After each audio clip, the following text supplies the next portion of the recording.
Es fácil celebrar un día de acción de gracias, pero es más difícil desarrollar una actitud agradecida. Lo primero es solo una celebración, un día. Lo segundo es un carácter, un estilo de vida. Hola, saludos y los mejores deseos en el Señor.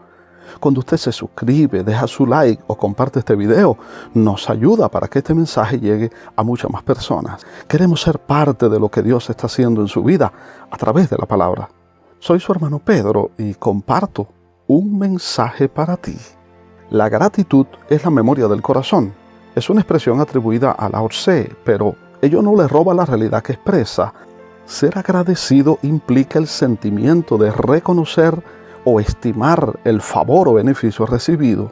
Es del corazón, porque valora, le atribuye una estima, un aprecio, y que no solo mira el bien recibido, sino la fuente de donde ha emanado tal bendición. Dios desea claramente que seamos agradecidos, y la paz de Dios gobierna en vuestros corazones, a la cual asimismo fuisteis llamados en un solo cuerpo, y sed agradecidos.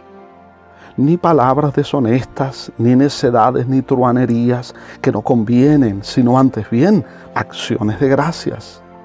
Hablando sobre ser lleno del Espíritu, Dios dice, hablando entre vosotros con salmos, con himnos y cánticos espirituales, cantando y alabando al Señor en vuestros corazones, dando siempre gracias por todo al Dios y Padre, en el nombre de nuestro Señor Jesucristo. Pero más allá de dar gracias o celebrar un día en particular, Dios desea que tengamos una actitud agradecida. Hay varias historias en la Biblia que ilustran o enseñan la importancia del desarrollo de esa cualidad, pero hay una que nos desafía de un modo peculiar.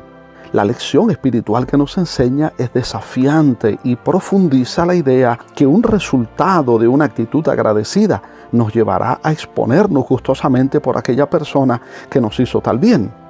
Ante la falta de compromiso y fidelidad de este tiempo, les invito a considerar esta historia como una ilustración necesaria. Si les parece bien, vayamos a esa historia.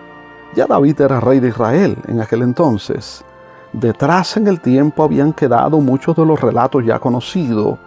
Cuando niño, pastoreando las ovejas de su padre, defendiéndoles con valor de los peligros, un anónimo detrás de las ovejas, tan anónimo que su papá no le tuvo en cuenta cuando el profeta Samuel vino a la casa de Isaí para ungir al futuro rey de Israel. Cómo Dios le sacó del anonimato al darle, aún en su imberbe adolescencia, aquella sonada victoria ante el temido grandulón filisteo. Había pasado aquella época en la que, habiendo sido ungido como rey, hubo de huir de lugar en lugar por los desiertos, las cuevas e incluso hacerse pasar por loco para refugiarse entre los enemigos filisteos. Dios le hizo pastorear ovejas, pero luego le hizo pastorear hombres, y Dios le dio un imperfecto rebaño, personas desahuciadas de la vida, gente herida, pobres, afligidos, enredados en problemas, endeudados, fracasados, todos los que estaban en amargura de espíritu, derrotados. Y David armó un ejército con aquellos prospectos. Dios le concedió grandes victorias y aquella gente fueron convertidas en alguien, personas con un nombre, con una historia que contar, procesados de un modo intenso y profundo, que se veían a sí mismos de un modo distinto, que rompieron con el pasado para vivir de una manera más elevada. Hombre historia con un relato que contarle a sus nietos. Y en esa historia de vida, con todos los matices personales, hay un factor común: David, su pastor, su amigo, su capitán.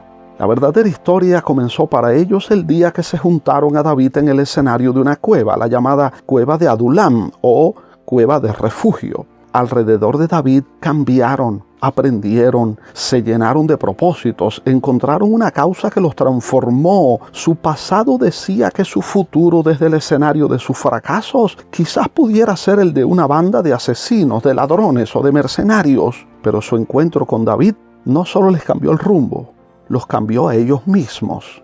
El día de nuestra historia, David está justamente allí, en aquella cueva. Y vienen a él 3 de aquellos conocidos como los valientes de David. Estar allí pudo traer muchos recuerdos, remembranzas del pasado, de la historia de su vida, su sentido de gratitud. Miran a David y la memoria de sus corazones lo saben. Todo lo que son se lo deben a él. Sus pensamientos se interrumpen por una expresión de David. David recordó también su niñez y el gusto del agua de aquel pozo de Belén, su aldea natal.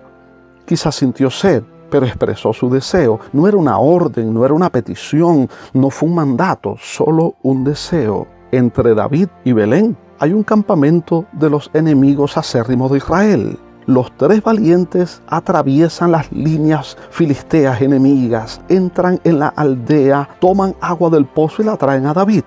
Usted lo sabe, él derrama aquella agua para Dios porque el precio de esa agua fue la vida de sus hombres. Para nosotros la pregunta es, ¿por cuál causa arriesgaríamos nuestra vida?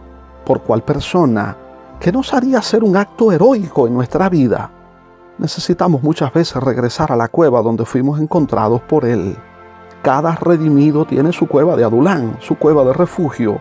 Cada redimido fue tomado para su ejército, no por méritos personales, no precisamente, no importa cuánto hace desde aquel día, lo que pueden haberte herido, lo frágil que estés hoy. La memoria del corazón te llevará a una cueva y en ella tu refugio, tu rey, tu redentor, quien cambió tu historia, quien te dio una causa y un sentido, alguien por quien vivir y alguien por quien morir. No le importó tus deudas, que son evidencias del fracaso de tus gestiones en el pasado. No preguntó cuánto debías. No le importó tu estado de ánimo, el grado de aflicción que te entristecía. No tuvo en cuenta la amargura de tu corazón, tu deseo de vivir o la falta de ellos, si tenías tu carácter marcado por el acíbar de las experiencias dolorosas del pasado. Simplemente te amó, te abrió los brazos tal cual eras. Dar gracias es fácil, lleva apenas un segundo. Celebrar un día de acción de gracias lleva un poco más de recursos y dura más o menos un día. Pero desarrollar una actitud agradecida demanda mucho más. Es mantener el corazón centrado en Dios y su inefable gracia, en el Señor Jesucristo, nuestro Rey y Señor, quien vino por nosotros. Es mantener el corazón en la verdad del Evangelio que implicó la muerte sacrificial del Hijo de Dios, y de esas realidades, saber quiénes somos en Él, cómo nos encontró para hacernos parte de su ejército, convertirnos en sus valientes, suficientemente cerca del Rey como para escuchar sus deseos, y tan agradecidos que nos arriesguemos decididamente por complacerle. La gratitud es en realidad la memoria del corazón. Diga usted como David desde aquella cueva: pronto está mi corazón, oh Dios, mi corazón está dispuesto. Él te siga bendiciendo. Amén.